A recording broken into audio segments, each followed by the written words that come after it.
I'm coming back to the tax waivers. The issue that's made... Because we approved 150 million. At the end, we give over 200 in excess $1 million in tax waivers. Why did we grant those tax waivers? We as a people, we have gone through a lot of models in our attempt to industrialize, in our attempt to produce what we consume.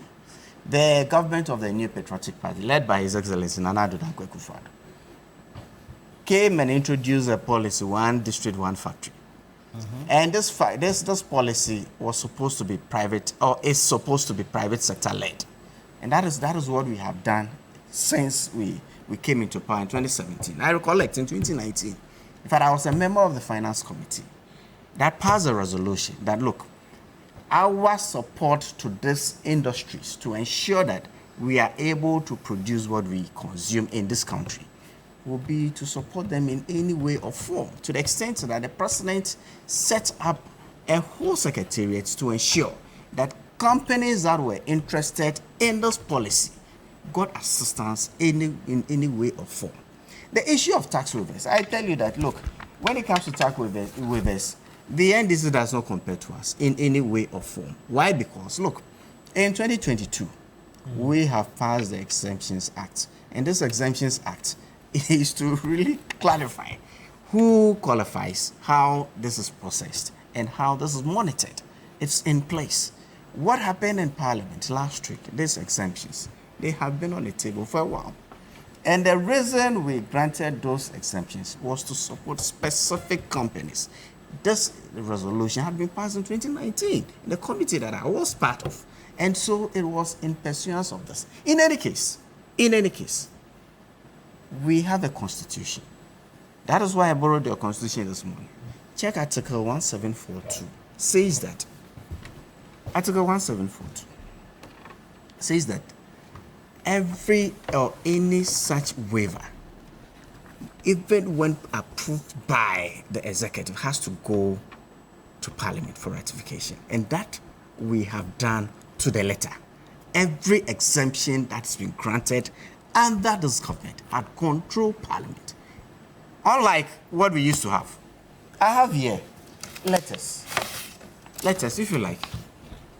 Letters in the administration before us, where the executive sat in Jubilee House and granted tax waivers like peanuts because of some benefit somebody was going to get from it.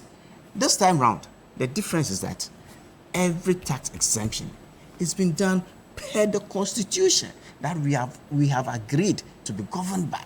And so there's nothing untoward. In any case, when these companies come to Parliament to seek approval, they would have gone through Ghana Revenue Authority.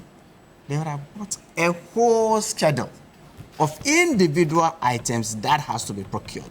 And sometimes, when I was in Parliament, we have even questioned the evaluation given to specific items. So far as this is done, in tandem with the framework in place, there's nothing untoward about it. These companies are here to set up, create jobs, help us to produce work.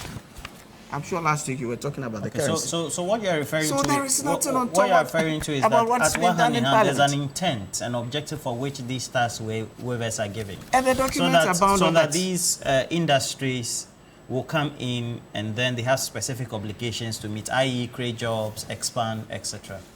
And then contribute to the GDP of the country. And last week, the Minister of Finance even went on. The Minister of Finance in Parliament last week went on to say, look, he was personally going to take an interest in all these exemptions and make sure the Exemptions Act that was passed in 2022 was going to monitor and ensure that the exemptions that these entities have sought, the exemptions that they have sought are going to be applied to the letter of the agreement between them and the government. Where else lies in it? I have given you letters. I wish and hope you would have projected those letters where exemptions were granted prior to 2017. So my question were granted from the executive without recourse to Parliament. And that is not in that is not consistent with Article 1740.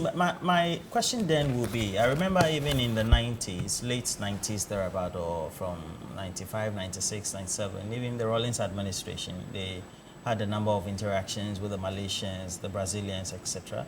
The Kufuor administration also did that with the silver as well, and so they granted exemptions. So indeed, if you're going to from Dabala, you're going to Atoko or something like that, you'll find that there's even a rice milling plant, a Brazilian company invested in that as well. So tax waivers, and then the argument about what's the worry? Is it the quantum or where we are currently? Yes. The Free Zones Enclave, the Free Zones Act, was passed by the NDC in 1997. Under the Act, there are different layers of tax incentive, tax waivers. The NDC had never been opposed to the issue of tax waivers because it is in the law. What the NDC has expressed concern relates to the fact that last week on this platform, the technical advisor to the minister said one of the things that they are expecting to use to solve the cedi depreciation is they are expecting $200 million from the ECOWAS Bank. You remember this discussion. We are also expecting $300 million from the IMF. Now, if you have a country expecting this amount as borrowed money, how in God's name, what is the logic of this same government, giving out $300 million worth of tax incentive? Because then you have a situation where you are receiving and you are giving. You are expecting $300 million and you are giving $300 million. It doesn't make sense. So we, in principle, are not opposed to the issue of tax waiver. So what's the problem? You are saying that the time is not right. It doesn't make sense with the quantum. Okay. You are begging the IMF, come and give me $300 million or else my Ghana cedi will get to 20 Ghana cedi to $1. That is what you have said. You have said you are going for $200 million from ECOWAS Bank when you put all of this money together. But at the same time, you are giving tax incentive amounting to $300 million over something billion Ghana cedis. It doesn't make economic sense. How in God's name would you not understand? 2, tax waivers go through Parliament for approval. Under no circumstance under NDC. What happens is that Cabinet gives a general approval. Then it goes to Parliament for the final approval. That is not what this is. Please check it. John Dramani Mahama never. You have to go to Parliament because that is what the law says. But you see, on this morning platform, when my brother could not get evidence to support his claim against John Mahama, he said, oh, John Mahama went to the cutting sword of Hope City project. And for that matter, he's a liar. Are you serious? No, we all covered that. It was by First of all, Hope City is a private initiative. So. Hope City is purely private.